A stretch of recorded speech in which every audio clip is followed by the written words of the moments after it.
On KTVH News at 5, Governor Greg Gianforte will address lawmakers tonight in his first State of the State address. Plus, it was like Christmas right after Christmas. How one couple is helping a small Montana school meet the big challenges of teaching during the pandemic. From Montana's news leader, this is MTN News at 5.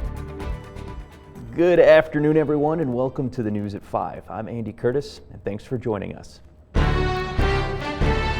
Governor Greg Gianforte will lay out his agenda for Montana tonight in his first State of the State address. MTN's Jonathan Ambarian has more on what we can expect from the speech. Here in the Montana House chambers, lawmakers will gather tonight to hear Governor Greg Gianforte's goals for the legislative session as he delivers the State of the State address.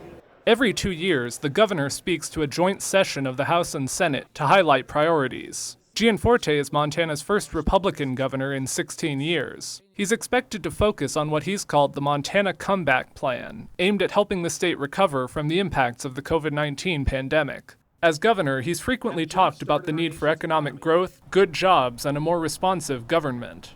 Gianforte told MTN this morning that he plans to share a hopeful, optimistic vision of the state's future. Now, in an ordinary year, all 150 legislators plus a number of guests would be here on the House floor. But this year, to allow for social distancing, lawmakers will be allowed to either attend here in person, watch from several other rooms in the Capitol, or view the speech online.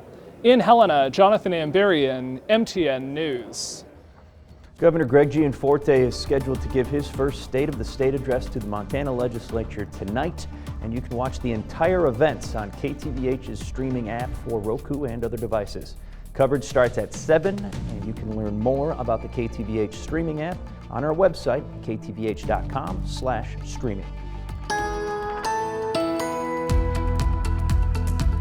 And now with a look at our weather, Chief Meteorologist Curtis Revenants. Pretty warm afternoon, huh there, Andy? I'd say so, yeah. Mild air across a lot of the state here. Current readings, still, most of these numbers are above where the average high is for this day, but we hit 50 in Helena, hit 50 in Great Falls.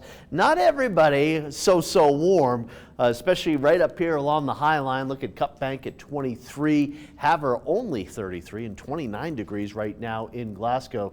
Kind of some stubborn air, cold air, holding on there. Why the warm up? Well, that big storm, if you've been watching the last few days, been talking about this big storm just off the coast of California here. That's really enhanced the southerly flow across a lot of Montana, resulting in much warmer temperatures. Well, now the storm giveth and the storm taketh away, so to speak, or giveth other weather. We're going to see a part of this low pressure come up into the state tomorrow. So 100% chance it's Friday, and a lot of us looking at a little chance of some snow for Friday. But really another January thaw, mild weather today, mild weather this weekend. We'll talk more about those Friday flakes, and February flipping that switch. Winter is coming. More on the forecast coming up.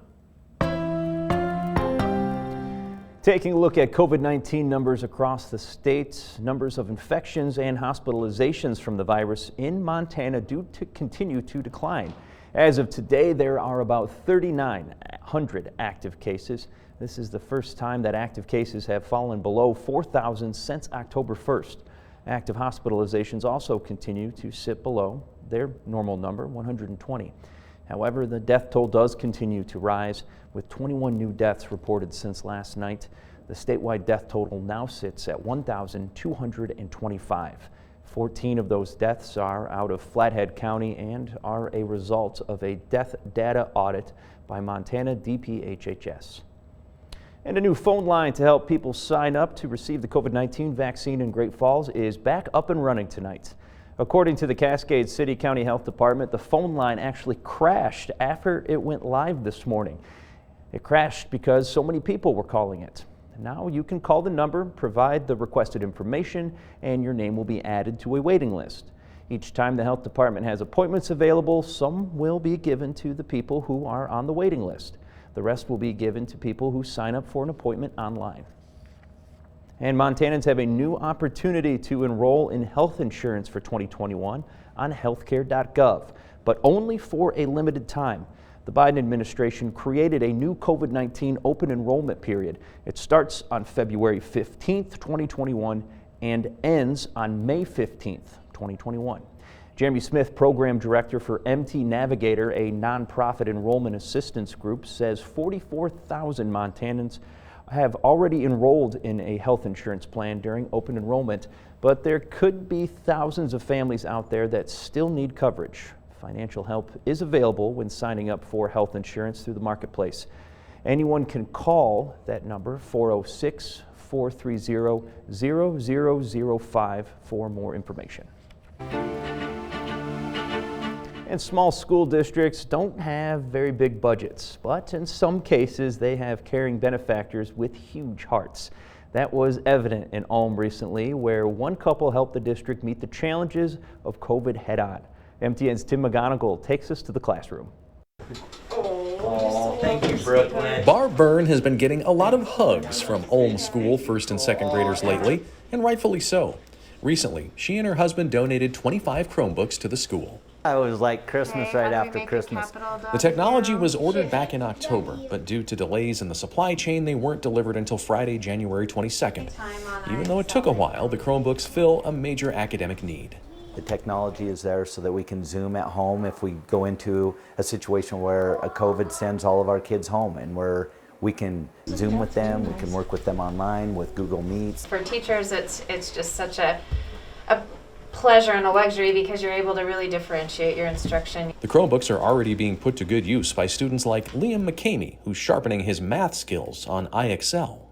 You can do like money and measurement. For Tennyson Coates, the computers came with a sense of surprise. I actually thought it was a prank at first. Until I actually walked in with a stack of Chromebooks. I'm like, what? Principal McDaniel says the computer donation is just another indicator of how caring the community is. You know, our motto here, I truly believe, is we do have enough smart people in the world, we just don't have enough kind people in the world. In Ulm, Tim McGonigal, MTN News. McDaniel says the school is working with the Burns on a rotation of the computers to be updated as needed so the kids can have Chromebooks through high school. And 2020 was a record year for state parks in Montana. According to Montana Fish, Wildlife and Parks, visitation was up at every park every month last year compared to 2019. Flathead Lake was the most visited park, with visits up almost 33%. Cooney Reservoir saw the biggest increase in visitation out of the top 5 most visited parks. Visitation was up there more than 104%. And Giant Springs State Park in Great Falls was the second most visited park, although visits were only up 0.1% there. When we come back, Chief Meteorologist Curtis Revenants will have a complete check on your forecast, and later, credit card debt soars to record heights. We'll take a look at what it could take to get out from underneath it. Her weather starts now with Chief Meteorologist Curtis Revenants. Welcome back, everybody. Good Thursday afternoon to you all. While a lot of the state had some sunshine and above average temperatures, it was a little snowy down around Monida Pass. Live look at Great Falls, 43 degrees in the Electric City. South wind pushing that cold air off towards the north. And how about that day in Helena? 47 degrees right now. South-southeast wind up to about 10 miles per hour. That's a warm wind direction, and it certainly is warm for the end of January here, with temperatures still up into the 30s and the 40s. On the radar, it started out quiet today, but a few little blips here and there on the radar. Maybe a little snowflake activity up there around the Sweetgrass Hills, and also north of the Lincoln area up into the Scapegoat and the Bob. And then there's some of that snow right now south of Monida Pass, but that snow will be lifting its way back north as we go through the overnight into tomorrow. And so far north that we'll likely see some snow spilling into the southwestern and central part of the state here tomorrow. More on that coming up, but how about this storm in California? If you watched the show here yesterday, this same area in central and southern California was seeing very, very heavy rain and very, very heavy snow. Mammoth Ski area into the central Sierra, 76 inches of snow from this storm alone. That's a pretty incredible amount of snow in about 48 hours time. And otherwise, very quiet here across the country. So our little snow coming from that bigger storm, a little segment or fragment coming off of that bigger storm here. We've got a little snow up around Glacier National Park tonight, but heading into tomorrow morning, south of Helena, maybe down there around Basin and Boulder, Elk Park, getting a little snow. Could have some snow into the Deep Creek area and into the afternoon. Some snow around Helena, a little snow at times into the Helena Valley. A little later on into the evening hours, look at this little extension of the snow across the north central part of the state. May get as far north as about the Bear Paw Mountains there, north central Montana, but Fergus County, a little snow. Cascade County, a little mix of rain and snow tomorrow afternoon and evening, and a little snow in the especially the hills around Helena here tomorrow. So a little different day. That system working out of eastern Montana as we head into Saturday morning, and by Saturday afternoon, most of the state looking at pretty nice conditions with mostly sunny skies. So there you can see some of that accumulation by the time we get in tomorrow afternoon and evening, close to Helena, maybe just south and east of Great Falls. The high woods could have a little snow out there around Belt and Geyser, Rainsford, maybe a little snow, and also into parts of Choteau County. We could have a little light accumulation here. Watch out tomorrow after dark and into Saturday morning. That's when the roads could be a little slick. Lows tonight down into the teens here out the High Line. Elsewhere, we're in the 20s, kind of a mild night for central and southwestern Montana. And here's the forecast for your Friday. Cut Bank, Browning, Babb, a little sunshine, but most of the state looking at mostly cloudy skies. And again, Great Falls, a little mix of some rain and snow into the afternoon. May get some flakes up here. Big Sandy, Chinook, Winifred later in the evening hours. Tomorrow night around Glasgow, Lewistown late in the day, a few flakes of snow, and we'll have a little mix of rain and snow in the lower elevations and some snow into the hills around Helena with maybe as much as an inch or two in the hills around Helena. There you can see the 7-day forecast. Little snow tomorrow. The weekend looks very mild and mostly sunny. Next chance for snow Tuesday into Wednesday, and for Great Falls, a little mix of some rain and snow tomorrow evening. A warm weekend, and watch out for snow Tuesday and Wednesday. Well, Americans owe nearly $1 trillion in credit card debt. That's an all-time high, according to the Federal Reserve. And much of that debt was piled on over the last half of 2020. Alicia Nieves is looking into what it will take for someone to dig out from underneath it all. In just the first few months of the pandemic, more than 20 million Americans lost their jobs. Hi, I'm Gwen Turos. Hi, my name's Amy Blasio. I'm Mary from Minnesota. These three women are among the 10 million that still have not been able to return to work. Once I lost my job in April, my unemployment was only $65 a week. So I was getting the extra $600, which was helping some. For all three ladies, when the federal $600 supplemental ended in July of last year, things went from bad to worse. We knew that there was going to be some kind of gap. We didn't realize that there would just be a complete donut hole. For almost 6 months, as Congress couldn't come to an agreement on another stimulus bill, these ladies had to survive on as little as $35 a week in unemployment benefits. For Gwen, that didn't even cover half of her wife's $500 monthly health care insurance premium, a new cost they had to pay since she too was now unemployed.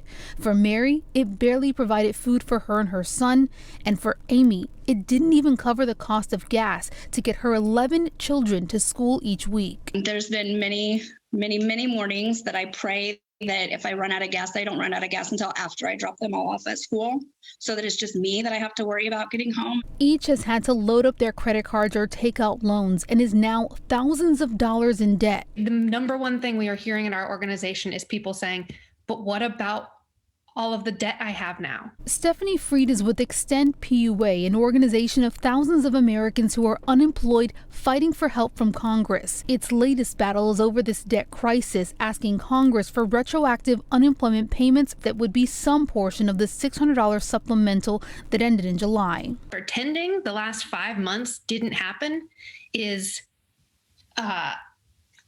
frankly childish to say, oh, well, I got away with that. We got away with not helping for 5 months, so we're just going to pretend that didn't happen.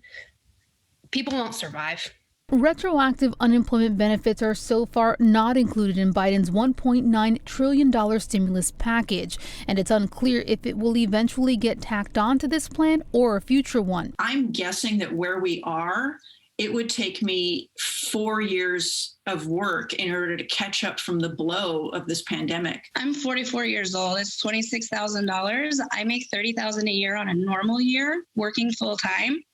I will never get that paid back. If retroactivity is not included, I feel like I'll be in debt forever. With another potential long-term impact of this pandemic debt, I'm Alicia Nieves reporting. Safety experts predict that credit card fraud will only get worse. The Merchant Risk Council says every economic slowdown brings a rise in credit card fraud. The group says that's because scam artists know more people are looking for financial help. Fraud investigative practice, the AIGT group expects that credit card fraud to exceed $11 billion this year. That's up slightly from last year. And expect thousands of businesses to close their doors this year. A CoreSite research report predicts 10,000 retail stores will go out of business this year. That would be an increase of 12% from last year when 8,700 retail stores closed. CoreSite predicted that 25,000 closures were to happen last year, but says businesses stayed afloat by renegotiating rents and expenses, and added that many of those businesses will likely close this year once due bills are needed to be paid.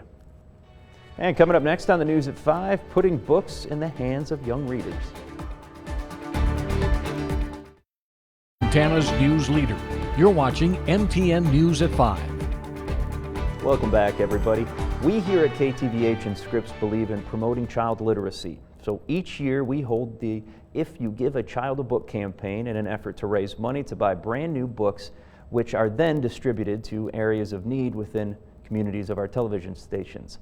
This last September, Jessica Nelson led our book campaign here in Helena and has more on who it benefited. This was the first year that KTVH took part in the If You Give a Child a Book campaign. We chose to raise money to buy new books for the students at Bryant Elementary School. We have one family that got to take home 24 books. Wow. So they have a whole brand new library because of what you guys did. It's just absolutely amazing. Our station employees, along with a matching donation from our parent company, Scripps, raised over $9,600 for the book campaign, which meant each student at Bryant Elementary School got to take home 6 brand new books. Mrs. Clark, I promise I will take such good care of them and I will bring them back so somebody else can, have them. And I said, buddy, those are your books. Like, those are yours. His eyes just so big. And he's like, are you serious? And I said, yes, you get to take all of those home. And he's like, this is the best gift ever. Scripps partners with Scholastic and allows teachers to pick and choose from various popular titles and different grade levels of reading.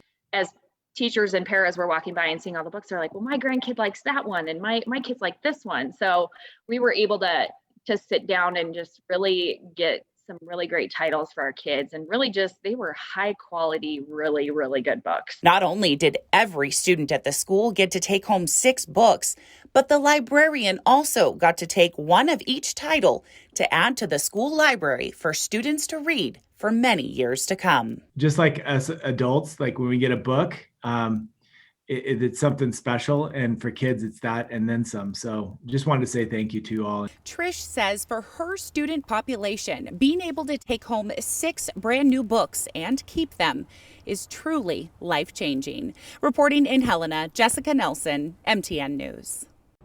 We'll finish things here when we come back, but first here's a look at what's coming up tonight on the NBC Nightly News. When we welcome our West Coast viewers, the COVID variant health officials are most concerned about is now in the U.S., what we've learned about how well vaccines work against it. Also, we'll take you to the state, surprising a lot of people with how well its vaccination program is going. We'll have more when we see you back here tonight. From Montana's news leader, you're watching MTN News at 5. Welcome back, everyone. The pandemic has been a very tough time overall for nursing home residents, and some high school students in Minnesota did a little something to help raise the spirits of some of them. They built snowmen and snow sculptures outside their windows. With COVID and everything, I feel like it can get kind of lonely, especially with not a lot of visitors and stuff. So maybe it's just a little something to brighten their day. They can look at it when they feel sad or lonely or just need something to look at out the window. More than a dozen National Honor Society students took part in the volunteer effort. And here's something you probably didn't know. The phase of the moon could determine how well you sleep. Researchers at the University of Washington followed participants using sleep monitoring devices for a complete lunar cycle, which is 29.5 days. And they found participants went to bed 30 minutes later and slept 50 minutes less in the days leading up to a full moon. Researchers say that the moonlight is just a little brighter on those days, which could cause people to stay up later. Thanks for watching. We'll see you back here at 6.